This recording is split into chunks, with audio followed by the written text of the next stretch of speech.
El estallido fue seco y violento, como un latigazo en la quietud de la mañana.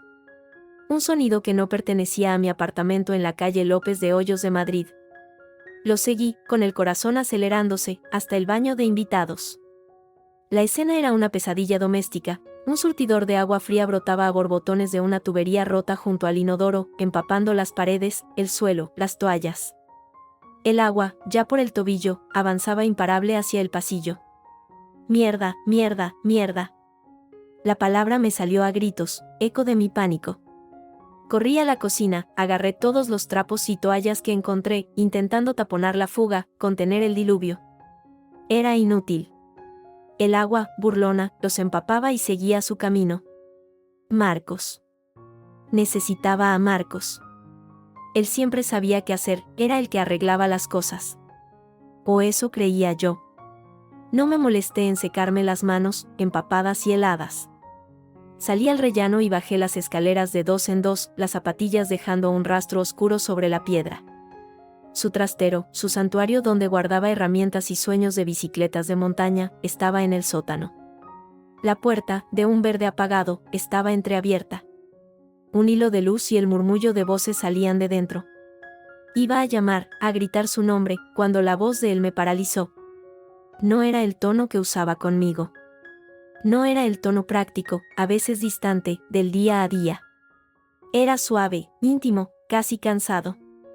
Te lo juro, Claudia, estoy hasta el gorro. Llegar a casa es como entrar en un museo. Todo en su sitio, todo perfecto, y todo muerto. Ella. Daniela es como un mueble más. Bonito, pero que solo ocupa espacio. Me apoyé en la pared fría, el aliento cortado. El mundo se redujo al hueco de esa puerta y a las palabras que salían de él. Una risa femenina, clara como el agua que en ese momento inundaba mi salón, le respondió. Claudia. La becaria. La de la sonrisa fácil y la mirada admirativa en la cena de empresa de Navidad. Pobre Marcos. Atrapado en su propia vida perfecta. El sarcasmo era dulce, untuoso. Pero no por mucho tiempo, cariño, dijo él, y pude imaginar su sonrisa de autosatisfacción, la que ponía cuando creía tener la situación controlada. En cuanto se resuelva el tema de la herencia de mi padre, soltamos lastre. Todo este tinglado. Nos largamos a Barcelona, como hablamos. Empezamos de cero. ¿Y tu mueble bonito?, preguntó Claudia, con una falsa inocencia que me hizo clavar las uñas en las palmas. Se quedará con el museo, respondió él, y su voz sonó fría, como si hablara de deshacerse de un sofá viejo. Con suerte, se conformará con su mitad y no montará un número. Pero aunque lo monte, tengo cosas pensadas. No te preocupes. No hubo lágrimas. No hubo ese ahogo dramático que se ve en las películas. Hubo un vacío. Un silencio absoluto y gélido que se expandió desde mi pecho hasta las yemas de los dedos. El sonido del agua, de mi agua destruyendo mi casa, se mezcló con el de sus palabras destruyendo mi vida. Y en medio de ese caos acuático y emocional, una claridad brutal, todo era mentira. Los años, la casa, el futuro. Todo un decorado para su doble vida. Me aparté de la puerta. El impulso de abrirla, de enfrentarme a ellos, de arañarles los ojos, fue un relámpago que se apagó al instante. ¿Para qué? ¿Para oír más mentiras? ¿Para ver su pánico convertido en otra excusa? No. No les daría esa satisfacción. Subí las escaleras. Mis pasos eran firmes, ajenos a mí. El agua en el pasillo de mi piso estaba más alta. Chapoteé hasta el estudio de Marcos. Lo conocía mejor que él. En el segundo cajón de su escritorio, bajo unos papeles impersonales, estaba la caja de caoba. La abrí. Allí descansaba, sobre terciopelo azul, el reloj de bolsillo de su abuelo. Oro macizo, grabado, el tesoro familiar del que no se cansaba de hablar. El símbolo de su linaje, de su orgullo, de todo lo que él creía que lo definía más allá de mí. Lo cogí. Pesaba mucho. Pesaba como el engaño. Volví al baño, al sonido atronador del agua saliendo a borbotones. Me arrodillé en el charco frío, indiferente al frío que me calaba los pantalones. Con los dedos entumecidos, busqué la rejilla del desagüe en el suelo, la levanté.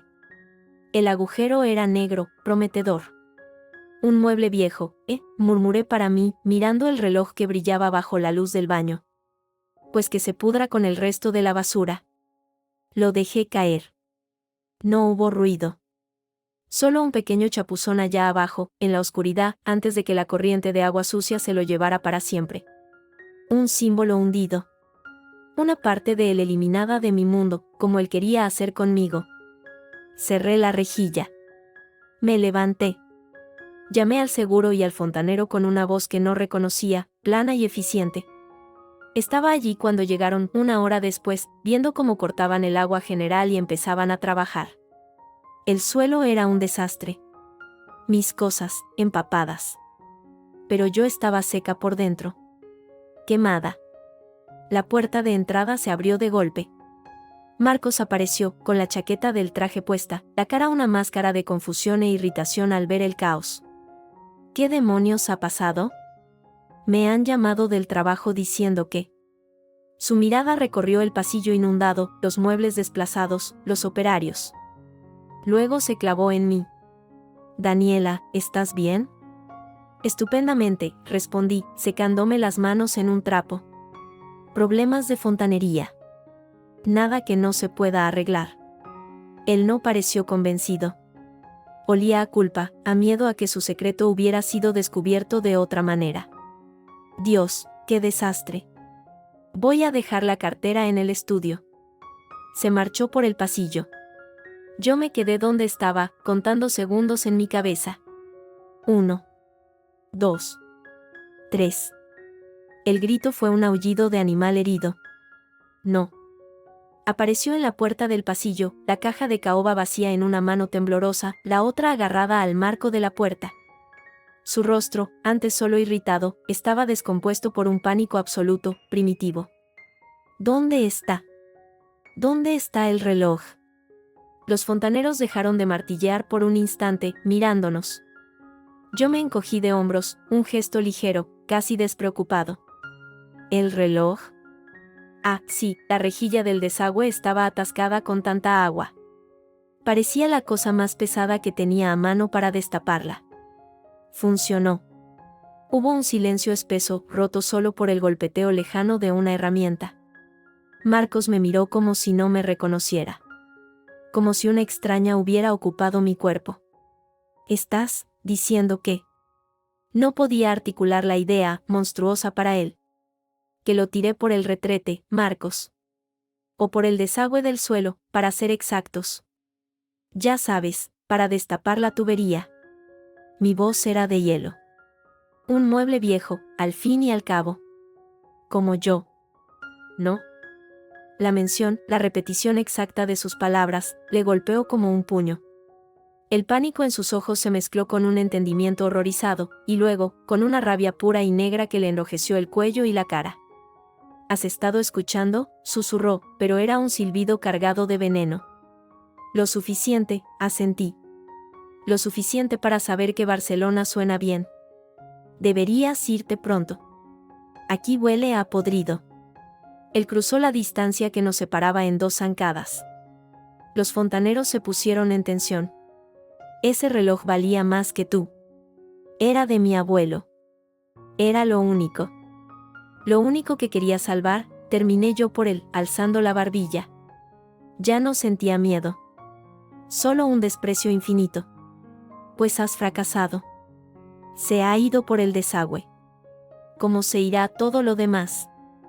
Su mano se levantó. Por un instante, creí que iba a golpearme allí mismo, delante de todos. Contuve la respiración, desafiante. Pero su brazo cayó. La furia se quebró en 1000 pedazos de impotencia y odio. Eres una bruja, escupió, con la voz ronca. Una bruja maldita. Y tú un mentiroso.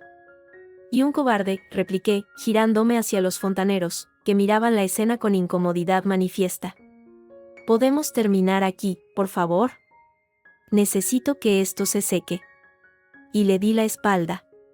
Le di la espalda a él, a sus palabras, a los años de mentiras. Escuché cómo respiraba con fuerza, cómo su rabia hervía a mis espaldas sin encontrar salida. Luego, oí sus pasos alejándose, y el portazo del estudio que retumbó en toda la casa. El fontanero jefe, un hombre mayor con cara de pocos amigos, me miró con curiosidad. ¿Todo bien, señora? Todo está claro ahora, dije, mirando el agua sucia que empezaba a ser absorbida por la máquina. Más clara que nunca. El diluvio había empezado fuera, pero la verdadera inundación, la que lo arrasaría todo, acababa de comenzar entre estas cuatro paredes. Y esta vez, yo no era la que se ahogaba. La pelea se apagó como una vela sofocada por su propia furia. Marcos, al ver las miradas incómodas de los obreros, soltó mi muñeca con un gruñido. La tensión quedó suspendida en el aire húmedo, más espesa que el agua estancada en el suelo. «Arreglen esto», le espetó al capataz, sin mirarlo. Luego, me dirigió una mirada cargada de veneno. «Tú y yo hablaremos. Ahora». Se giró y se encerró en el estudio. La puerta no llegó a dar un portazo, la cerró con un golpe seco y controlado, que resultaba más amenazante. Me quedé allí, rodeada por el zumbido de las máquinas y el olor a mojado. El corazón me latía con un ritmo tranquilo y frío. La rabia inicial se había solidificado en algo más duro y afilado, determinación. Pasé la tarde supervisando la limpieza, dando instrucciones con una voz monocorde. Los operarios iban y venían, evitando mi mirada. Habían sido testigos de algo privado y sórdido, y la vergüenza ajena es incómoda para todo el mundo. Cuando finalmente se fueron, el apartamento quedó en un silencio perturbador. Alfombras enrolladas en un rincón, muebles desplazados, un fuerte olor a desinfectante y humedad. Marcos seguía tras la puerta del estudio. Al caer la tarde, salió. Tenía los ojos inyectados en sangre. Se detuvo frente a mí, donde yo estaba sentada en el sofá, hojeando un catálogo de muebles que no veía. «Daniela», comenzó, intentando que su voz sonara firme, pero se le quebraba. «Lo que has hecho no tiene nombre». El reloj de mi abuelo no era solo un reloj. Era la historia de mi familia. El que llevó cuando llegó a Barcelona desde el pueblo sin nada. Era todo. Alcé la vista hacia él. ¿Todo? Qué curioso. Pensaba que yo era un mueble viejo. Parece que tus escalas de valor están un poco desajustadas, Marcos. Hizo un gesto de irritación, pasándose una mano por el pelo. No empieces con eso otra vez. Escucha. Lo que oíste no era lo que piensas. Claudia estaba alterada, yo solo intentaba calmarla. Son tonterías. Tonterías, repetí, volviendo al catálogo. Claro. Planear irse a vivir a Barcelona, hablar de herencias y liberarse de los muebles viejos. Las típicas tonterías para calmar a una becaria alterada. Deja de llamarla becaria, que estalló, pero enseguida se contuvo. Respiró hondo. Mira, lo siento. De verdad. He dicho cosas estúpidas. Estaba estresado con el trabajo, con el tema de la herencia de mi padre. Me he dejado llevar. Pero tú y yo, tenemos historia. Esto es nuestro hogar. Un hogar inundado, dije en voz baja, sin mirarle. Por dentro y por fuera. Marcos abrió la boca para responder, pero en ese momento llamaron a la puerta. Era un golpe suave, casi tímido. Era Lucía, nuestra vecina del tercero. Una mujer de unos 60 años, viuda, con un sentido del olfato para los chismes del edificio que haría palidecer a un sabueso. Traía un Tupperware en las manos. «Ay, Daniela, querida. Me enteré del desastre, pobre. Toda tu preciosa alfombra oriental», entró sin esperar invitación, sus ojos pequeños y brillantes escaneando el desorden con avidez. Al ver a Marcos, su sonrisa se tensó levemente. «Ah, Marcos, qué bueno que estés aquí para apoyarla». «Lucía», dijo él, con un asentimiento cortante. «Te he traído un poco de cocido. Para que no tengáis que cocinar con este lío». Me entregó el Tupperware, pero su atención ya no estaba en mí. Miraba a Marcos con una expresión entre pena y reproche. «Menudo día habéis tenido». «A veces, los problemas en casa, bueno, salpican a todos, ¿verdad? Como una tubería reventada». Marcos apretó la mandíbula. «Gracias, Lucía, muy amable». «Oh, no es nada». Entre vecinos hay que ayudarse. Se acercó un poco más a mí, bajando la voz en un tono confidencial que perfectamente podía oír Marcos. Ya sabes, cariño, a veces los hombres tienen sus momentos de debilidad. Se distraen con cosas brillantes y nuevas que, al final, no valen lo que una pieza de calidad de toda la vida. Su mirada se deslizó hacia Marcos y luego de vuelta a mí, cargada de significado. Pero una mujer lista sabe ver la diferencia. Y sabe proteger lo que es suyo. De todas las maneras posibles. Me quedé helada. ¿Lo sabía? ¿Había visto u oído algo? ¿O simplemente soltaba una de sus insinuaciones genéricas, buscando una confirmación? El edificio tenía oídos y ojos en todas partes. Gracias, Lucía, dije, manteniendo la voz neutra. Tienes razón. Una mujer lista ve muchas cosas. Ella me apretó el brazo, satisfecha. Claro que sí. Bueno, no os entretengo más. Cualquier cosa, ya sabéis dónde estoy. Hasta luego, Marcos. Y salió, dejando tras de sí un rastro de perfume barato y suspicacias. Marcos estaba lívido. ¿Qué se ha creído esa vieja entrometida? Cosas brillantes y nuevas, se refería a... No lo sé, interrumpí, llevando el Tupperware a la cocina. Pero parece que tus tonterías tienen más testigos de los que creías. Esto es un infierno, masculló, y volvió a encerrarse en el estudio. Su reacción fue la confirmación que necesitaba. Lucía sabía algo, o al menos sospechaba. Y si ella lo sospechaba, ¿quién más? La humillación, que hasta entonces había sido un dolor privado, empezó a transformarse en algo más peligroso, vergüenza pública. Esa noche, mientras Marcos fingía dormir en el sofá de la sala, nuestro lecho matrimonial era ahora un campo de minas. Yo estaba despierta en la cama, con la luz tenue de mi tableta. La calma fría había dado paso a un plan metódico. Claudia. Tenía que saber más. Recordaba su nombre, su cara risueña en la barbacoa de la empresa de Marcos, Soluciones Logísticas Aurea. Había sido presentada como una estudiante en prácticas, muy prometedora, del departamento de operaciones. Marcos era el jefe de ese departamento. Abrí LinkedIn. Encontrar su perfil fue fácil. Claudia Romero. 24 años. Estudiante de último año de ADE en la Universidad Complutense. Prácticas en Aurea. Una foto de perfil con una sonrisa amplia y dientes muy blancos. Miré cada detalle, cada publicación anodina sobre aprendizaje y oportunidades. La rabia hervía en mi estómago, pero la mantuve a raya. Esto no era sobre emociones. Era sobre información. Al día siguiente, mientras Marcos se marchaba temprano a la oficina, con una rigidez que delataba su malestar, yo inicié mi propia investigación.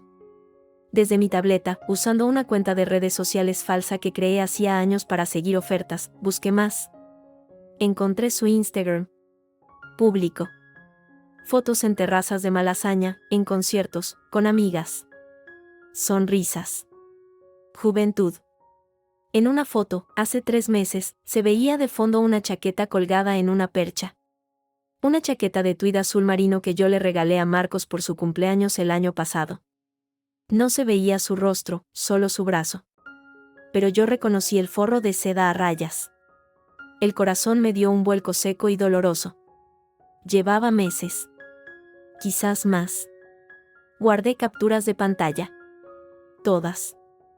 Subí las imágenes más inocuas a una carpeta en la nube, a la que solo yo tenía acceso, con un nombre en código, Proyecto Reforma. Marcos volvió esa tarde más tarde de lo habitual. Olía a café barato y atención. Se movía por el apartamento como un felino enjaulado, evitando mirar el hueco en la estantería donde solía estar la caja del reloj. La ausencia del objeto era un grito en la habitación. Mientras cenábamos en silencio un pescado que sabía a ceniza, su teléfono, que tenía boca abajo sobre la mesa, vibró con un sordo. Él se sobresaltó como si le hubieran dado una descarga. Miró la pantalla rápidamente, y un destello de pánico le cruzó la cara antes de que pudiera disimularlo con una mueca de fastidio. ¿Quién es a estas horas?, pregunté, tomando un sorbo de agua, fingiendo un interés casual. Nadie. Solo el trabajo. Ramón, preguntando por un informe estúpido. Su voz sonaba forzada. ¿A las 9 de la noche? ¡Qué dedicación! Seguí comiendo. Sí. Bueno. Es un explotador. Se levantó, llevándose el teléfono pegado al muslo como si fuera un objeto robado. Voy al baño. Oí el clic de la puerta del aseo al cerrarse con llave. Un silencio absoluto, y luego, el murmullo apagado pero urgente de su voz. No podía distinguir las palabras, pero el tono era inconfundible, a la defensiva, suplicante, exasperado. Dejé el tenedor en el plato. El sonido metálico resonó en la cocina silenciosa. No era Ramón. Era ella. Claudia.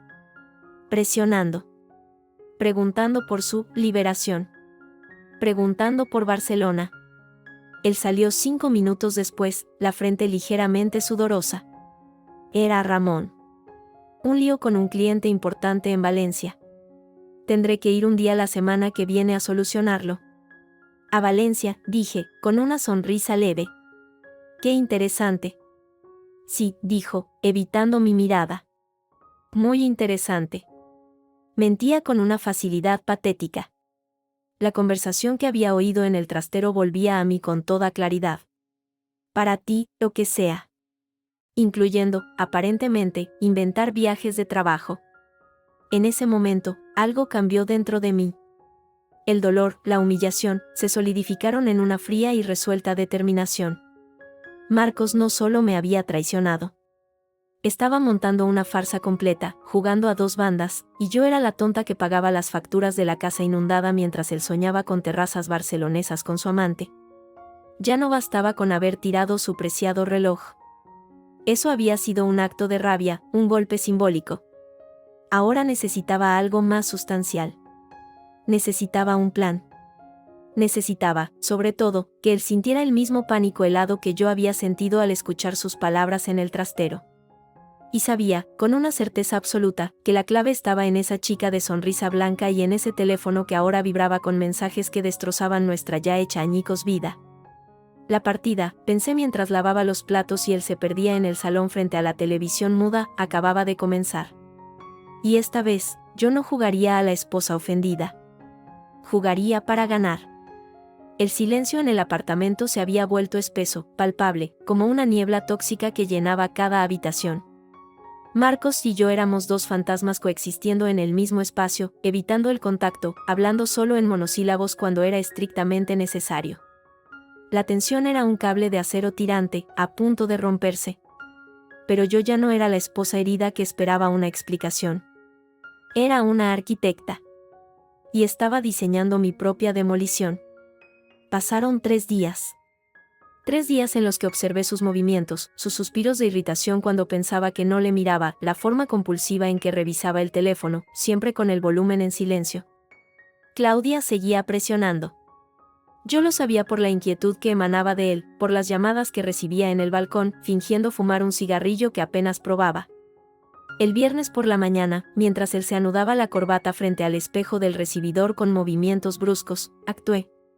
He reservado mesa en El Rincón de Goya, para esta noche, dije desde el sofá, sin levantar la vista del periódico. Mi voz sonaba casual, plana. Se detuvo, la corbata a medio hacer. Me miró a través del reflejo, desconfiado. ¿Para qué? Para cenar, Marcos, dije, pasando una página con un leve crujido. ¿O es que ya ni siquiera podemos salir a cenar un viernes? La casa huele a humedad y desinfectante. Necesito salir. Y creo que tú también. Finalmente alcé la vista. Nuestras miradas se encontraron en el espejo. A menos que tengas otros planes. Era un desafío sutil, envuelto en el papel de celofán de la normalidad. Él buscó en mi rostro algún rastro de sarcasmo, de trampa. Solo vio cansancio, o eso quise que viera. No. No tengo planes, dijo, volviendo a su corbata. Su espalda estaba rígida. Está bien. El Rincón. A las 9. A las 9, confirmé, y bajé la vista al periódico otra vez. Mi corazón latía rápido, pero mis manos estaban quietas. El Rincón de Goya era nuestro sitio. O lo había sido. donde celebramos su ascenso a jefe de departamento, donde pasamos nuestro último aniversario de boda antes de que todo se desmoronara. Un lugar íntimo, de madera oscura y buena carne, cerca de su oficina. Y, lo más importante, a solo 2 calles del bar de moda donde, según su perfil público, Claudia solía salir los viernes con sus amigos de la universidad. El plan era simple. Demasiado simple, quizás. Pero necesitaba una prueba irrefutable, algo más que capturas de pantalla de Instagram y conversaciones escuchadas a través de una puerta. Necesitaba ver su reacción. Y necesitaba un testigo. Mi vieja amiga Eva, la única persona a la que había confiado mis sospechas entre lágrimas de rabia silenciosa el día después del incidente de la tubería, estaba de acuerdo. Es de manual, Dani, pero si funciona, me dijo por teléfono. Ella y su marido, Antonio, estarían en el bar de Claudia. Eva, con su teléfono camuflado entre las copas, lista para grabar. A las 9 en punto, llegamos al restaurante.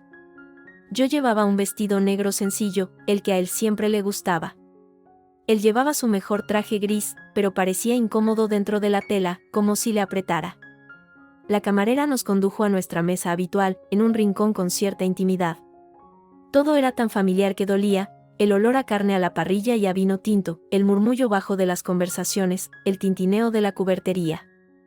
Parece que todo sigue igual, comentó él, mirando la carta sin verla. Por fuera, respondí, tomando un sorbo de agua. Por dentro, todo puede estar podrido. Él apretó los labios, pero no dijo nada. La cena transcurrió con una conversación forzada y banal, el estado de las reparaciones del piso, una factura pendiente, el pronóstico del tiempo. 2 extraños interpretando mal un guión viejo y desgastado. Yo apenas probé bocado. Mis sentidos estaban afilados, escaneando el restaurante a través del espejo que había detrás de Marcos. Entraban y salían clientes. Parejas. Familias. Grupos de amigos. Aún no. Hasta que, pasadas las 10, la vi. Claudia entró con 2 amigas. Llevaba un vestido rojo, corto, y se reía de algo, echando la cabeza hacia atrás. Su pelo brillaba bajo las luces tenues. Se dirigieron directamente a la barra, a apenas 5 metros de nuestra mesa. No nos había visto. Todavía. El camino a casa fue un silencio cortante, roto solo por el motor del coche y el incesante vibrar del teléfono de Marcos en el salpicadero. Él lo miraba con rabia e impotencia, pero no se atrevía a cogerlo mientras yo estuviera a su lado, hirviendo en mi propio silencio. Nada más tras pasar la puerta del apartamento, estalló. ¿Qué demonios pretendías, Daniela, esa escena, ese teatro? Se quitó la chaqueta y la lanzó sobre una silla. ¿Teatro? Me volví, dejando el bolso sobre la mesa del recibidor. Yo solo quería cenar. No sabía que tú, becaria, frecuentara los mismos sitios que nosotros. Qué casualidad, ¿no? Deja de llamarla así, rugió, acercándose. Su aliento olía a vino y a ira. ¿La seguiste? ¿La invitaste tú? La inocencia falsa en mi tono desapareció. No tuve que invitarla. Parece que le gustan los sitios caros. Aunque supongo que con tu sueldo de jefe de departamento, puedes permitírtelo, o pagaba ella su copa. Vi cómo la vergüenza se mezclaba con la furia en sus ojos. No sabes nada. Sé lo que vi. Y sé lo que Eva y Antonio vieron. Y grabó. Con el zoom bastante bueno, por cierto. Se te veía muy bien la cara de pánico cuando ella se fue llorando. Mentía. Eva solo había podido grabar a Claudia saliendo, no nuestra mesa. Pero él no lo sabía. Marcos palideció. ¿Grabaron? ¿Me estás amenazando? Te estoy informando, dije, y sin esperar respuesta, me dirigí hacia el dormitorio. Necesitaba estar lejos de él. Necesitaba pensar. Pero él no había terminado. Esto es una locura, ¿vas a arruinar mi carrera? ¿Es eso lo que quieres? Me detuve en el umbral. Lo que yo quería era un marido que no mintiera. Que no planeara su nueva vida con una chica de 20 y pocos mientras yo limpiaba la casa que habíamos construido. Ya no quiero nada de ti, Marcos. Solo quiero que salgas de mi vida. Pero no pienso irme yo como una ladrona, por la puerta de atrás. Entré en el dormitorio y cerré la puerta de un golpe, pero no la eché la llave. Quería oírlo. Quería que él supiera que su presencia ya no me intimidaba. Oí cómo maldecía en voz baja, cómo pateaba algo blando, probablemente el sofá, y luego, el sonido de sus pasos yendo hacia el estudio. Unos segundos después, oí el clic de la cerradura de esa puerta. Se encerraba. Para llamarla, sin duda. Para gestionar el desastre. Un frío cálculo reemplazó la adrenalina del restaurante. La escena había sido un éxito. Había logrado mi objetivo, forzar un conflicto público, sembrar la duda y el miedo en el Y, sobre todo, confirmar la relación más allá de toda duda razonable. Ahora necesitaba armas más contundentes. Esperé casi una hora, hasta que el silencio del estudio se volvió absoluto. Salí del dormitorio. La luz bajo la puerta del estudio estaba apagada. Quizás se había ido. O estaba ahí dentro, en la oscuridad. No me importaba. Pasé frente a su puerta y me dirigí al salón. Su portátil corporativo, grueso y negro, estaba en la mesa de centro, al lado del sofá. Normalmente nunca lo dejaba fuera de su vista. Debía de haber estado tan alterado al volver que lo olvidó allí. O quizás pensó que, tras la pelea, yo no me atrevería a tocarlo. Me senté en el sofá, con el corazón latiendo fuerte en el pecho. La pantalla estaba en negro, en modo suspensión. Extendí un dedo y presionó una tecla cualquiera. La pantalla se iluminó. No estaba bloqueada. No había contraseña. Una confianza estúpida, o quizás la arrogancia de quien cree que su mujer ni siquiera sospecha. El escritorio estaba ordenado. Carpetas del trabajo. Un acceso directo al correo corporativo. Nada fuera de lo común. Pero entonces, mi mirada cayó en el icono de la carpeta de descargas, en la esquina inferior. Tenía un tamaño desproporcionado, varios gigas. Al hacer clic, se abrió una ventana. Y el aire se me atoró en la garganta.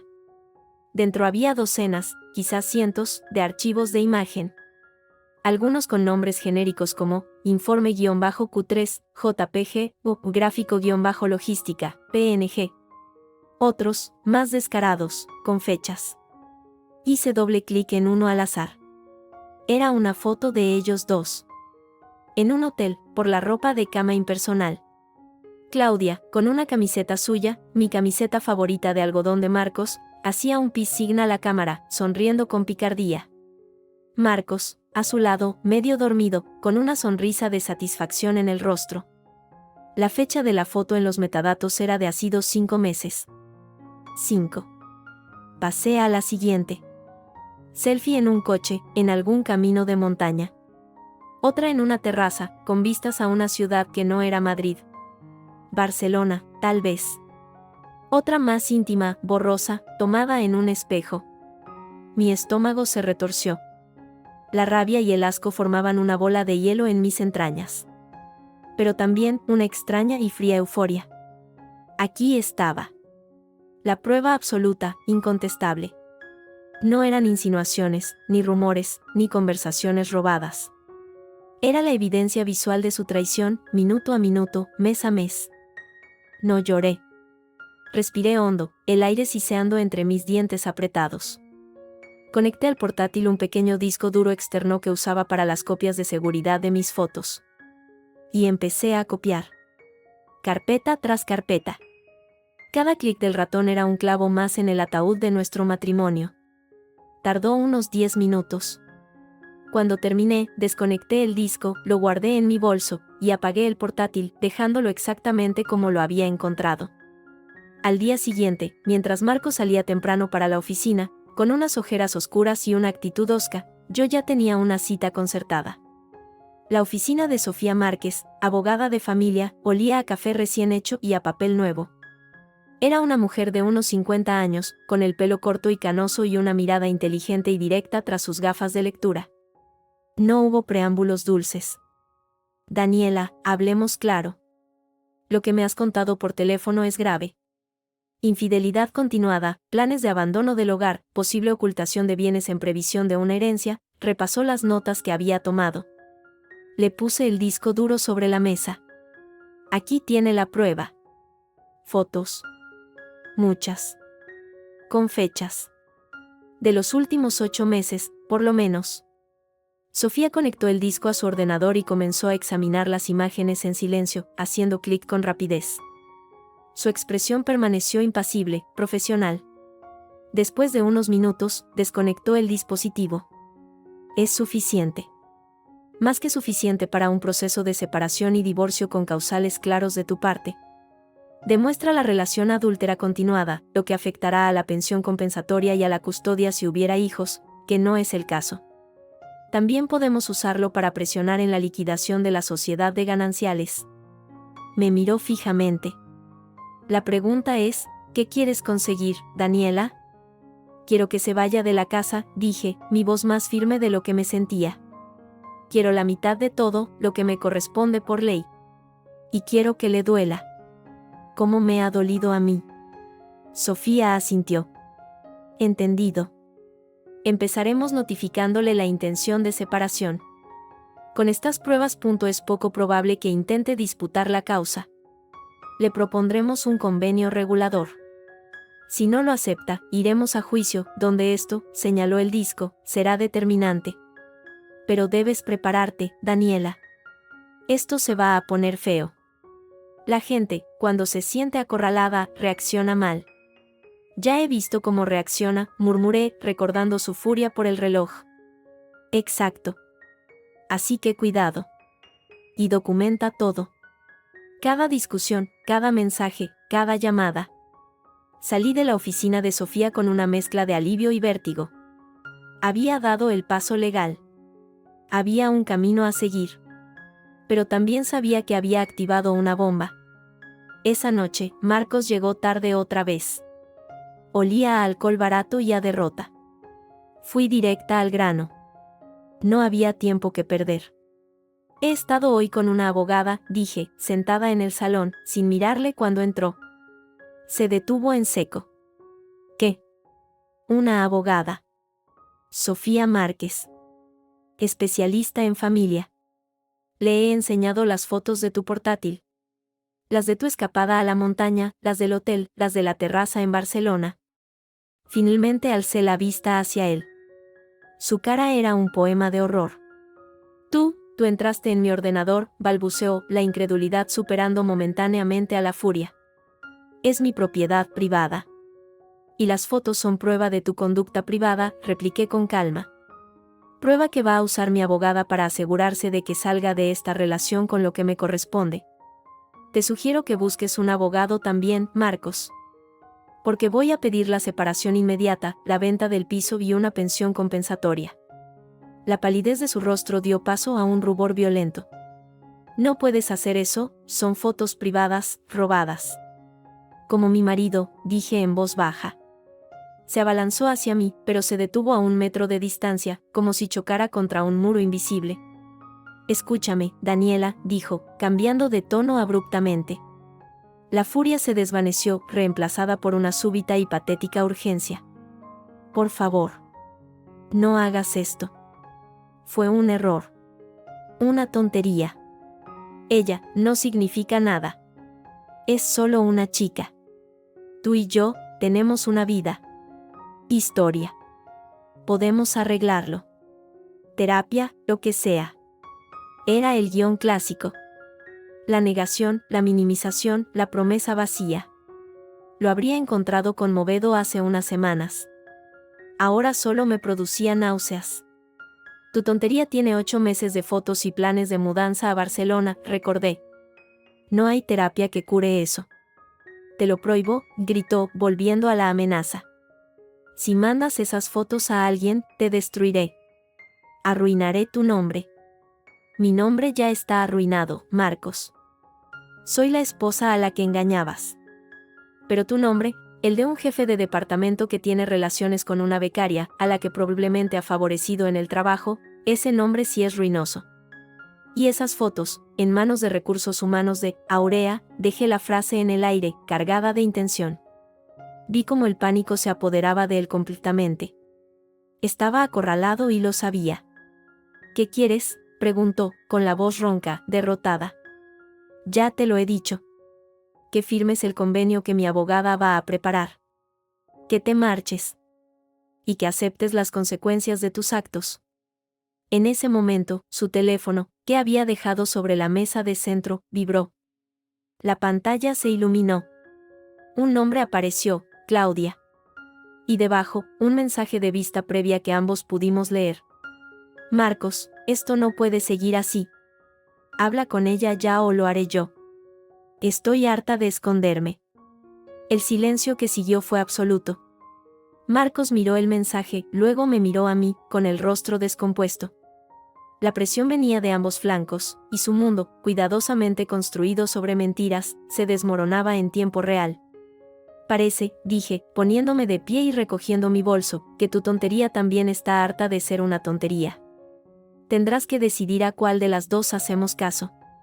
Y sin esperar respuesta, me retiré a la habitación, cerrando la puerta con un golpe suave y definitivo.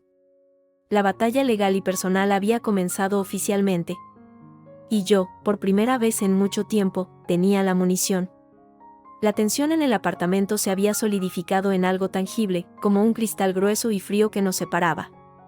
Marcos y yo éramos dos extraños realizando un baile incómodo alrededor de los restos de nuestra vida común. Él pasaba las horas encerrado en el estudio, hablando en voz baja por teléfono. Yo, en el salón, planeando mi siguiente movimiento con una calma que me sorprendía a mí misma. Las fotos estaban seguras, copiadas en 2 discos duros diferentes. Uno con Sofía, mi abogada. Otro, escondido en un lugar que Marcos nunca encontraría, dentro de una caja de antiguas fotos familiares de mis padres, en lo alto del armario del trastero. La ley se estaba moviendo, pero era lenta. Sofía preparaba los papeles, la solicitud de separación, la propuesta de convenio.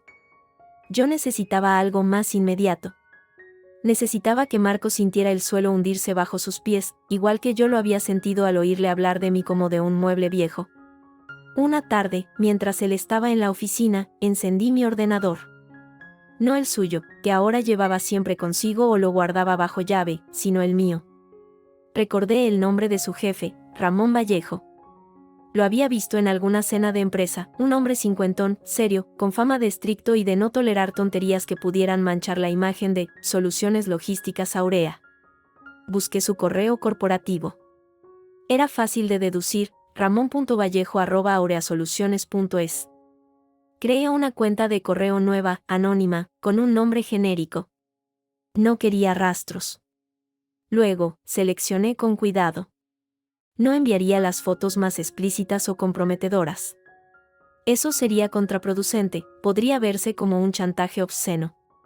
Enviaría solo 3.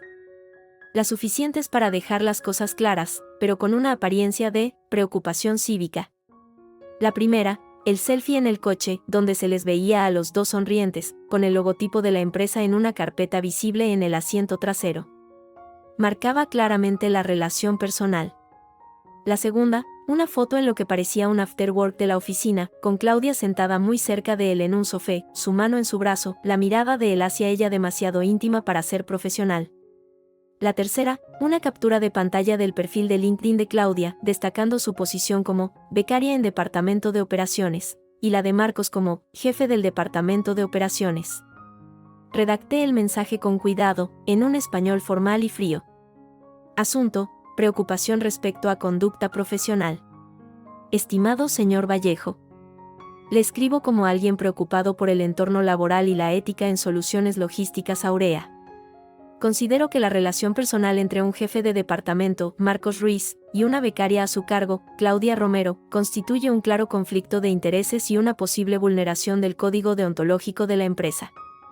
La adjunto evidencia gráfica que respalda esta afirmación.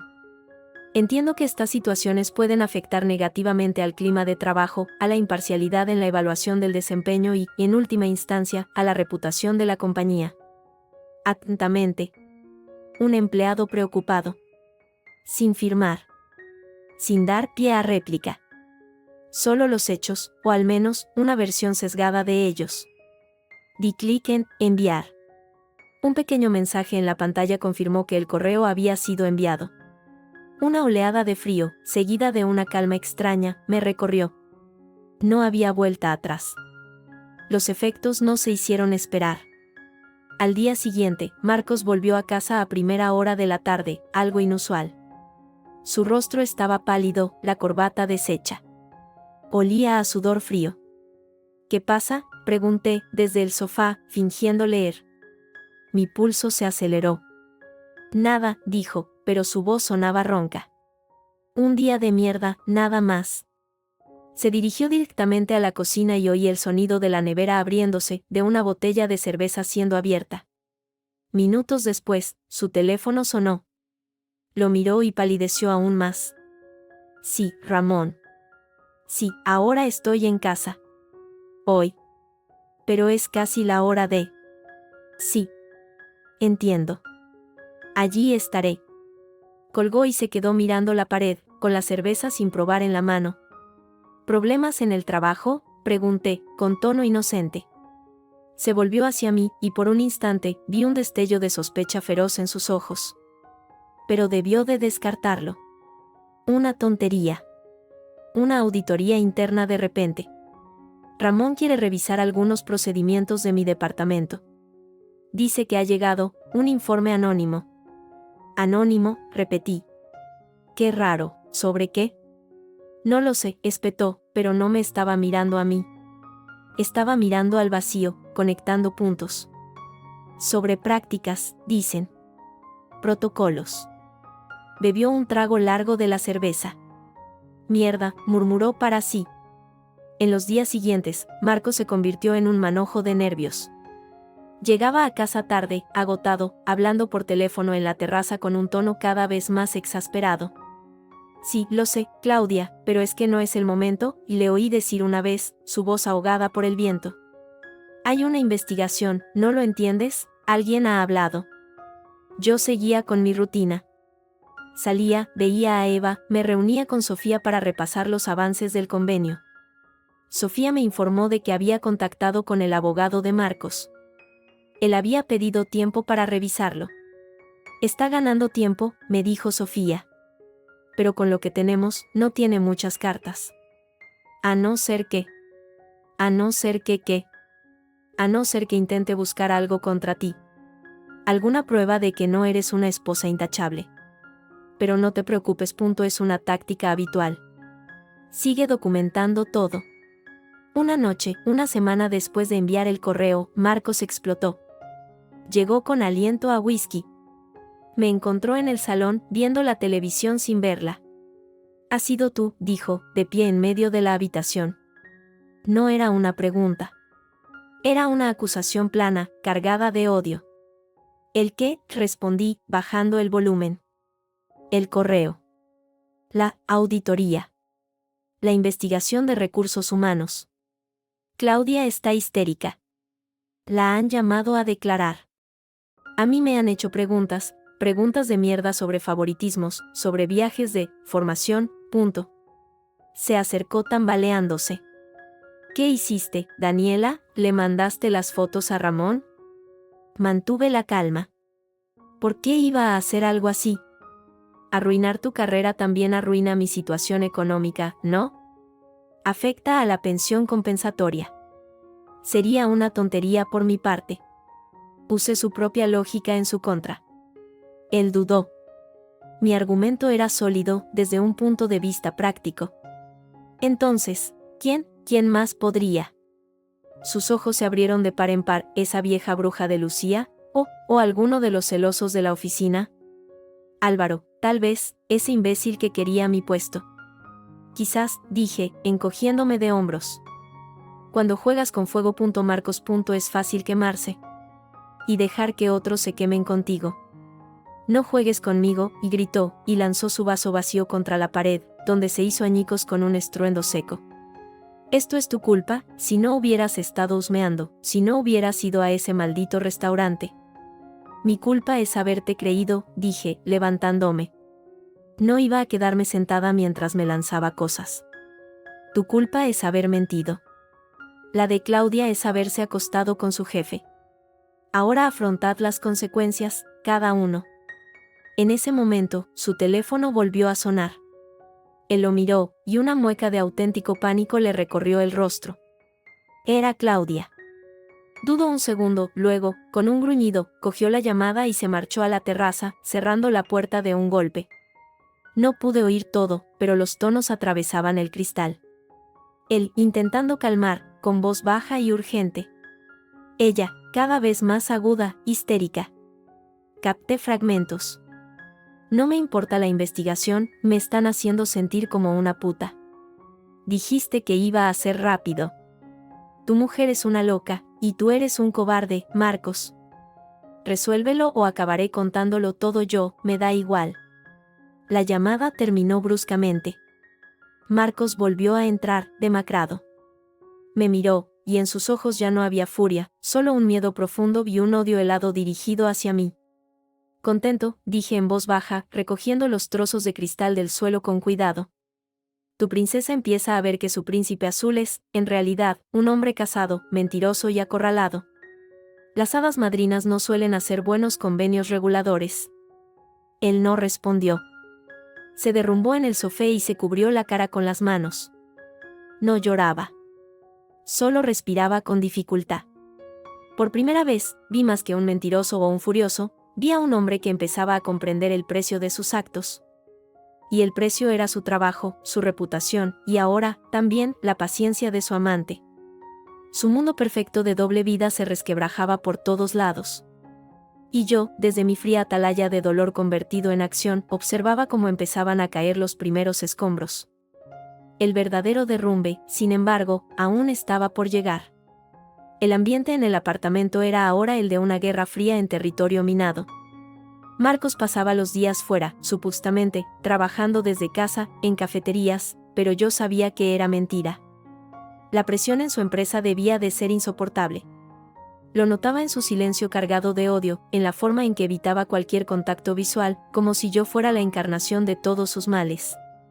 Una tarde de martes, sonó el timbre. Era un mensajero con un sobre oficial. Lo firmé con mano temblorosa. Era de Soluciones Logísticas Aurea. Dirigido a Marcos. No pude resistirme. Con un cuchillo de mantequilla, abrí el sobre con cuidado por la parte superior. Era una carta breve, escueta, en papel con membrete. Citaba graves acusaciones de conducta impropia y posible conflicto de intereses, y anunciaba su suspensión temporal de empleo y sueldo, efectiva inmediatamente, pendiente de la conclusión de una investigación interna. Firmado por Ramón Vallejo y el director de Recursos Humanos. Dejé la carta sobre la mesa del comedor, en el centro, como un trofeo macabro. Luego me senté a esperar. Regresó al anochecer. Sus pasos en el descansillo eran pesados, arrastrados. Abrió la puerta y su mirada cayó al instante sobre el sobre blanco que destilaba en la mesa de madera clara. Se quedó inmóvil.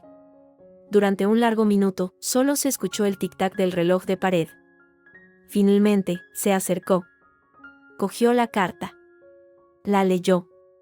No dijo una palabra. Su rostro pasó del blanco al rojo oscuro. Doblé el sobre con torpeza y lo guardó en el bolsillo interior de la chaqueta. Luego, se dirigió a la cocina. Oí el sonido de la nevera abriéndose, del corcho de una botella de vino siendo arrancado con fuerza, del líquido siendo servido en un vaso que no era de vino. Bebió de un trago. Y luego otro. La botella estaba medio vacía cuando salió de la cocina. Sus ojos, vidriosos, me encontraron sentada en el sillón. ¿Contenta? Su voz era una raspadura áspera. No es una cuestión de contento, Marcos. Es una cuestión de consecuencias. Consecuencias, repitió, con un esbozo torcido de sonrisa. Sí. Tú y tus putas consecuencias. Dio otro trago. He perdido todo, ¿lo sabías? Todo. Ramón no me coge el teléfono. Los compañeros me evitan. Claudia. Se interrumpió, una mueca de dolor y rabia le retorció el rostro. Claudia me ha mandado a la mierda. Dice que la he arruinado. Que nunca quiso problemas. Un destello de lástima, agria y fugaz, me atravesó. Ella también era, en parte, otra víctima de su egoísmo. Pero la lástima se evaporó al instante. ¿Y qué esperabas?, dije, manteniendo la voz fría. ¿Qué dejaría su vida por un hombre casado y ahora suspendido? Las fantasías son así de frágiles, Marcos. Se desinflan con la primera punzada de realidad. Cállate, rugió, y arrojó el vaso vacío contra la pared, a pocos centímetros de mi cabeza. El cristal estalló en 1000 pedazos. Me estremecí, pero no me moví. No iba a mostrarle miedo. Todo esto es por tu culpa, tú y tú, tu venganza de bruja amargada. Se abalanzó hacia mí. El olor a alcohol rancio y sudor me envolvió. Me agarró de los brazos con fuerza, sus dedos clavándose en mi carne a través de la fina tela de la camisa. ¿Qué más quieres, ¿Quieres verme en la calle? ¿Quieres que me muera? Suéltame, grité, intentando zafarme. Su fuerza era mayor, alimentada por el alcohol y la desesperación. No. No hasta que me digas que vas a parar. Que vas a retirar lo que sea que le has dicho a mi jefe. Que vas a decir que fue un malentendido. Su cara estaba a centímetros de la mía, sus ojos inyectados en sangre. Nunca, escupí. Y ni siquiera fui yo quien habló con tu jefe. Aunque debería haberlo hecho. Algo se rompió en su mirada. La poca cordura que le quedaba se esfumó. Mentirosa. El golpe fue rápido, seco, brutal. Su mano abierta me golpeó en el lado de la cara con toda su fuerza. Mi cabeza giró violentamente. Un dolor agudo y ardiente estalló en mi mejilla, seguido de un zumbido en el oído. El mundo dio un vuelco. Caí de espaldas contra el brazo del sillón, aturdida, sin aliento. No era la primera vez que nos empujábamos, que nos gritábamos. Pero nunca, en todos nuestros años, había cruzado esa línea. El dolor físico, la humillación súbita, me dejaron paralizada por un segundo. Él se quedó mirando su mano, luego me miró a mí, con una expresión de horror y sorpresa, como si no pudiera creer lo que acababa de hacer. Pero el horror duró menos de un latido. La rabia lo envolvió de nuevo. Mira lo que me has hecho hacer, masculló, su voz temblorosa. Mira. Yo ya no escuchaba. El instinto de supervivencia, más fuerte que el dolor o el shock, se apoderó de mí. Me arrastré lejos de él, hacia la mesa de centro donde había dejado mi móvil. Él intentó agarrarme del pie, pero le di una patida y alcancé el teléfono. ¿Qué vas a hacer? ¿Llamar a tu puta abogada?, dijo con desdén, recuperando el aliento. Marqué el número. No el de Sofía. El 112. Emergencias, ¿en qué puedo ayudarle?, dijo una voz femenina y calmada al otro lado. Mi marido me ha pegado, grité, mi voz quebrada por el pánico y la conmoción. Está aquí, está borracho, tengo miedo. Los ojos de Marcos se abrieron como platos. Cuelga ese teléfono, cálgalo, avanzó hacia mí. No se acerque, grité a la operadora, o a él, o a ambos. Vive en la calle Gran Vía, número 28, piso tercer B, por favor, manden a alguien. Marcos se detuvo en seco. La realidad de la situación, la policía, los informes, el escándalo público pareció caer sobre él como una losa. La furia se desvaneció, reemplazada por un pánico absoluto. Dio media vuelta y, sin decir una palabra, salió corriendo del apartamento. Oí sus pasos bajando las escaleras a toda velocidad. Me desplomé en el suelo, temblando, el teléfono todavía pegado a la oreja. La operadora me hablaba, intentando calmarme. Señora, ¿sigue ahí? ¿Está herida? La policía y una ambulancia están en camino. Sí, estoy aquí, logré decir. El dolor en la cara era intenso. Me tocó la mejilla. Estaba hinchada y caliente. Se ha ido. Ha salido corriendo. Poco después, llegaron 2 policías nacionales, un hombre y una mujer, y 2 sanitarios. La policía me hizo preguntas, con calma pero con firmeza. Les conté lo ocurrido, mostré el cardenal que ya empezaba a formarse en mi brazo donde me había agarrado. Les dije que estaba borracho, que había perdido el trabajo, que había sido la primera vez, pero que no me sentía segura. La agente, una mujer morena con ojos serios, asintió con comprensión. Necesita presentar una denuncia, dijo. Y hará falta un parte de lesiones. Los sanitarios se lo harán. Los médicos me examinaron. Moretón en la mejilla, hematomas en los brazos, posible leve conmoción. Nada grave físicamente, pero el shock emocional era profundo. Me ofrecieron ir al hospital, pero me negué. Solo quería salir de allí. ¿Tiene a dónde ir, señora?, preguntó la agente. No es recomendable que se quede aquí esta noche. Podría volver. Entonces recordé. Eva. Mi amiga. Le había contado casi todo. Tomé mi teléfono, con manos aún temblorosas, y la llamé. Dani, ¿qué pasa? Son casi las 11. Eva, dije, y mi voz sonó extraña, a punto de quebrarse. ¿Puedo ir a tu casa? Ahora. Por favor. No hizo preguntas. Por supuesto. Ven. Antonio te irá a buscar si quieres. No vendré en un taxi. Gracias. Colgué. Miré a los agentes. Tengo dónde ir. Mientras recogía algunas cosas a toda prisa, documentos, algo de ropa, el disco duro escondido, el cargador del móvil, la agente me dio un papel con un número de expediente y la dirección de la comisaría más cercana. Pasé por allí mañana, a primera hora, para formalizar la denuncia. Y considere solicitar una orden de alejamiento. Con lo que nos ha contado y el parte médico, tiene opciones. Asentí, sin poder hablar. Todo parecía irreal. La policía se quedó unos minutos más, asegurándose de que me iba, de que la puerta quedaba cerrada. El taxi me llevó a través de Madrid, una ciudad que de repente me parecía ajena y hostil. Eva y Antonio me esperaban en la puerta de su piso en Chamberí. Eva me abrazó al verme la cara, sin decir nada. Antonio, un hombre grande y tranquilo, cogió mi bolsa y asintió con gravedad. «¿Estará segura aquí?», fue todo lo que dijo. Esa noche, en su habitación de invitados, mientras el dolor de la mejilla latía al compás de mi corazón, llamé a Sofía. «Daniela, ¿qué ocurre?». «Son casi medianoche». «Marcos me ha pegado», dije, y la frase, dicha en voz alta, me hizo estremecer de nuevo. Le conté lo sucedido, brevemente. Hubo un silencio al otro lado. Luego, su voz profesional, pero más firme que nunca. «Mañana mismo, además de la denuncia, solicitamos una orden de protección. Esto cambia todo, Daniela. Acelera el proceso de manera drástica. Ya no es solo un divorcio por adulterio. Es violencia de género. La jueza no mirará con buenos ojos sus pretensiones, sean las que sean. ¿Tienes el parte médico?». «Lo tendré mañana». «Perfecto. Descansa». «Bueno, intenta descansar. Estás en un lugar seguro. Mañana luchamos». Colgué. Luchamos.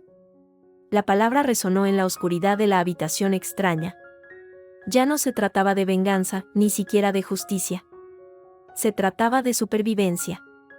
Marcos había cruzado una línea de la que no había vuelta atrás. Y al hacerlo, me había dado, sin quererlo, el arma definitiva. Pero también había desatado algo impredecible en él. Un hombre que lo ha perdido todo, y que sabe que yo soy la causa. Es un hombre peligroso. Miré por la ventana la ciudad iluminada. En algún lugar ahí fuera, Marcos estaba suelto, borracho, desesperado y lleno de odio. Y yo sabía, con una certeza que me helaba la sangre, que esto no había terminado. Que su huida no era el final. Era solo el principio de algo mucho más oscuro. La policía lo buscaría por agresión. Él me buscaría a mí. Y esta vez, no sería para suplicar. Los días en casa de Eva fueron una extraña mezcla de calma y tensión constante. La habitación de invitados era acogedora, segura, pero yo vivía en un estado de alerta perpetua. Cada ruido en el portal, cada paso en las escaleras, me hacía contener la respiración. El moretón en mi mejilla se había convertido en un mapa de color amarillo y violeta, un recordatorio físico de la línea que Marcos había cruzado. Sofía había actuado con rapidez. Presentamos la denuncia y solicitamos la orden de alejamiento. El trámite fue frío, burocrático. Una agente me tomó declaración de nuevo, con mirada comprensiva pero profesional. Con el parte de lesiones y su testimonio, la orden saldrá en pocos días, me aseguró. Hasta entonces, extreme las precauciones. Cambie sus rutinas. Extremar las precauciones significaba no salir sola, avisar a Eva de cualquier movimiento, y tener el móvil siempre a mano con el 112 marcado y el dedo sobre la pantalla. Antonio, el marido de Eva, un hombre tranquilo y ancho de espaldas, se ofreció a acompañarme a todas partes. No te preocupes, Dani, me decía con su voz pausada. Aquí no se mete nadie. Pero el miedo, una vez que se instala a punto, es un animal vivo que se retuerce en el estómago. Sabía que Marcos no se rendiría. Había perdido el control, sí, pero también lo había perdido todo, su trabajo, su amante, su fachada de hombre respetable. Y me culpaba a mí por todo ello. Un hombre acorralado es impredecible. Y peligroso. Sus intentos de contacto empezaron al tercer día. Primero fueron mensajes. Súplicas, Daniela, por favor, habla conmigo. Lo siento, no era yo, estaba borracho. Podemos arreglarlo.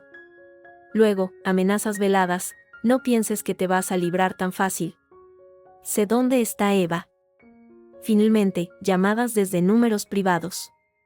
Cuando contestaba, solo escuchaba su respiración pesada o un silencio cargado de odio antes de colgar.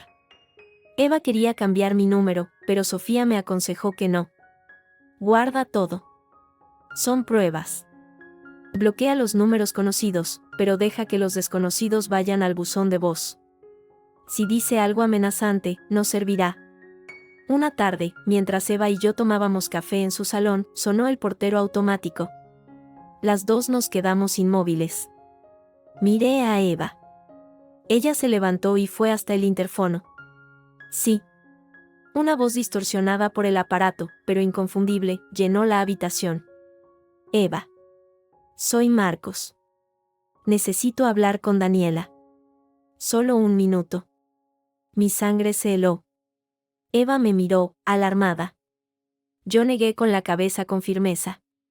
No está aquí, Marcos, dijo Eva, tratando de que su voz sonara natural. Y aunque lo estuviera, no quiere hablar contigo. Vete. No me mientas, Eva, sé que está ahí, y he visto las persianas de la habitación de invitados subidas, siempre las teníais bajas. Su voz se quebró, entre la rabia y la desesperación. Solo quiero hablar. Marcos, ¿te vas ahora mismo o llamo a la policía?, dijo Eva, y colgó. Nos quedamos mirándonos, el corazón latiéndonos con fuerza. Ha estado vigilando la casa, susurró Eva, asomándose con cuidado a la ventana. No se ve desde aquí. El asedio había comenzado. Al día siguiente, la orden de alejamiento fue aprobada. Un papel que prohibía a Marcos acercarse a menos de 500 metros de mi trabajo, había avisado en la galería de arte donde trabajaba media jornada, y del domicilio de Eva. Sofía me lo envió por correo certificado y también se lo notificó al abogado de Marcos. Era una barrera de papel. Yo no me sentía más segura. La gota que colmó el vaso llegó 2 noches después. Antonio estaba trabajando tarde. Eva y yo estábamos viendo una película, tratando de distraernos, cuando oímos un golpe en la puerta. No era el timbre. Era un puñetazo seco, violento. Daniela, sé que estás ahí, y sal, tenemos que hablar. La voz de Marcos, ronca y fuera de control, traspasaba la madera. Eva se agarró a mi brazo. No abras. Voy a llamar a la policía. Pero antes de que pudiera moverse, los golpes se redoblaron. Abre esta maldita puerta, o la echo abajo. Gritos. Insultos. La puerta temblaba en su marco. El miedo me paralizó por un segundo. Luego, una ira fría y clara la reemplazó. No. No iba a esconderme en mi propia pesadilla. No iba a dejar que aterrorizara a mis amigos. Me levanté. Dani, ¿qué haces?, susurró Eva, aterrorizada. Llama a la policía, dije con una calma que no sentía. Caminé hacia la puerta. A través de la mirilla, lo vi. Estaba demacrado, con la ropa arrugada, los ojos desorbitados. Parecía no haber dormido en días. Golpeaba la puerta con la palma de la mano, una y otra vez. Marcos, grité a través de la puerta. Los golpes cesaron de inmediato. Daniela. Abre. Por favor. Solo quiero hablar. Has roto una orden de alejamiento. Te estás jugando una denuncia por allanamiento y amenazas. La policía está en camino. Mentía, pero Eva estaba ya al teléfono, hablando en voz baja y urgente. No me importa, gritó él. Lo has perdido todo, todo, Claudia se ha ido, ha dejado Madrid, y es por tu culpa. La noticia me sorprendió. Claudia había huido. Supuse que la presión en la empresa, el escándalo inminente, habían sido demasiado para ella. Su amor no había resistido la primera prueba real. Una parte de mí, la parte herida, sintió una punzada de amarga satisfacción. La otra parte solo vio a un hombre que había quemado todos sus puentes y ahora buscaba culpables en las cenizas. No es culpa mía, Marcos. Es culpa tuya. De cada decisión que tomaste. Ahora vete. No me voy a ninguna parte hasta que retires la denuncia, diles que fue un malentendido, diles que te caíste. Su voz era un grito desgarrado. Nunca. Entonces oí un ruido metálico, una llave, una herramienta. El pánico me agarró por la garganta. Estaba intentando forzar la cerradura. Para, y grité, retrocediendo. En ese momento, una voz potente resonó en el rellano. Oye, tú, que aparta de esa puerta. Era Antonio. Había vuelto antes de lo esperado. Lo vi a través de la mirilla, acercándose por el pasillo, con su carpeta de trabajo todavía en la mano, pero con la postura tensa, lista para la pelea. Marcos se giró, sorprendido. Esto no es asunto tuyo, Antonio. Mi casa sí es asunto mío, dijo Antonio, colocándose entre Marcos y la puerta. Era más alto y ancho que Marcos, y su ira era tranquila, controlada, mucho más intimidante que los gritos histéricos de mi marido. Y la orden de alejamiento también. Largo. Ahora. Esta es entre mi mujer y yo, insistió Marcos, pero su voz había perdido fuerza. Esa mujer, dijo Antonio, señalando la puerta con la cabeza, tiene miedo de ti. Y yo no permito que nadie aterrorice a las personas bajo mi techo. ¿Te vas por las buenas o llamo a la policía y les muestro las cámaras del portal que te han grabado intentando forzar la puerta? Era un farol, no había cámaras, pero funcionó. Marcos miró a Antonio, luego a la puerta, como un animal acorralado.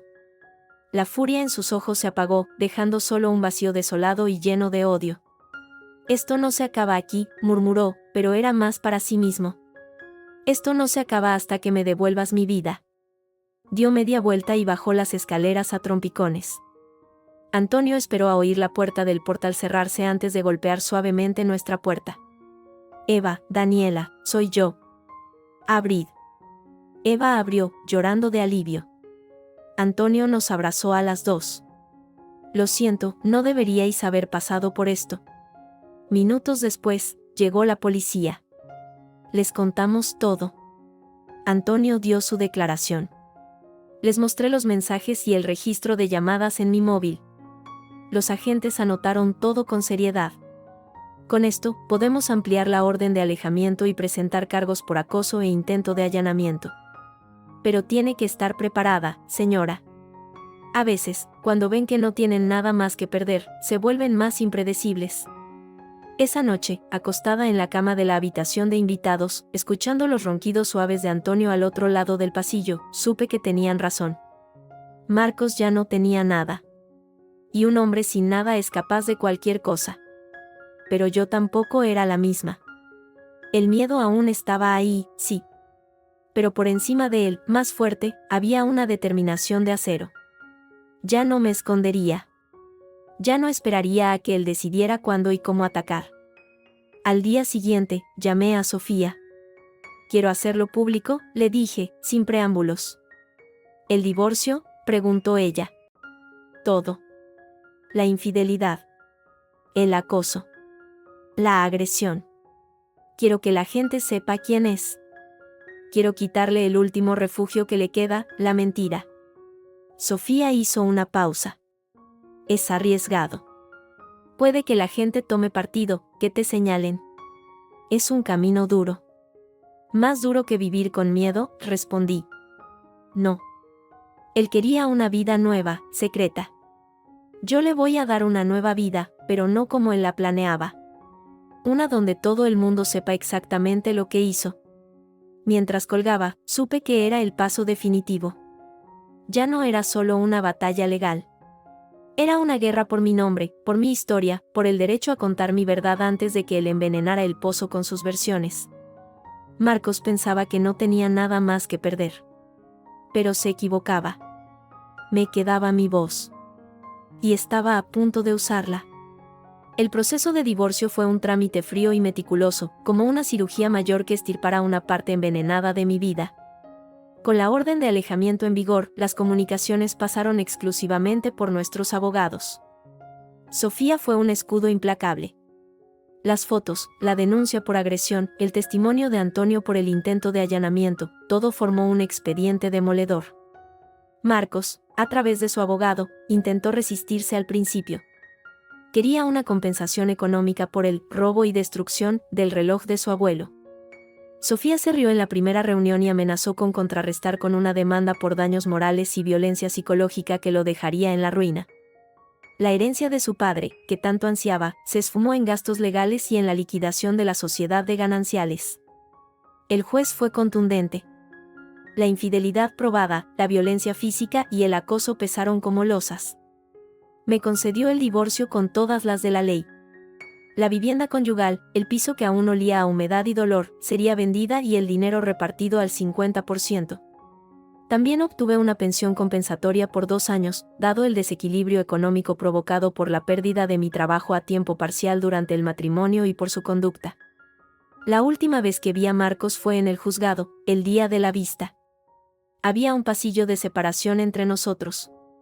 Él estaba flaco, demacrado, con un traje que le quedaba grande. Ni siquiera me miró. Firmó los papeles con una mano temblorosa y salió del aula sin decir una palabra, derrotado. Su abogado parecía aliviado de que hubiera terminado. Su Pope, por un comentario casual de Sofía, que, Soluciones Logísticas Aurea, había formalizado su despido por conducta impropia.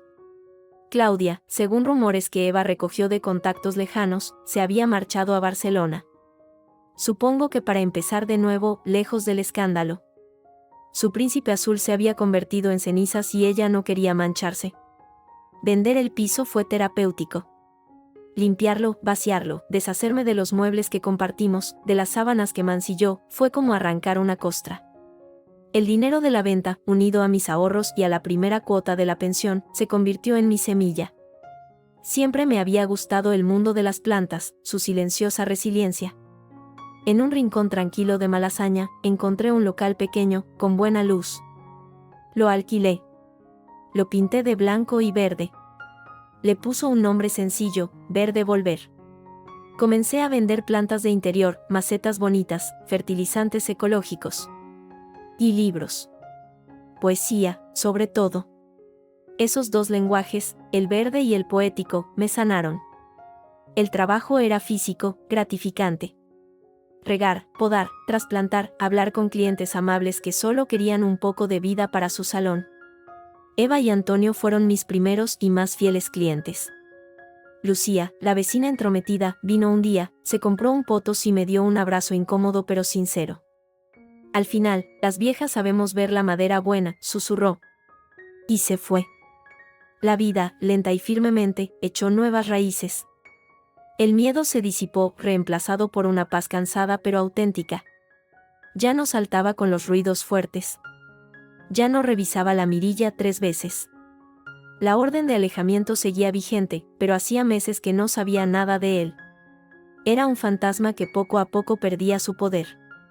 Una tarde de otoño, 1 año y medio después de la sentencia, salía del local. Había cerrado tarde, organizando un nuevo cargamento de suculentas.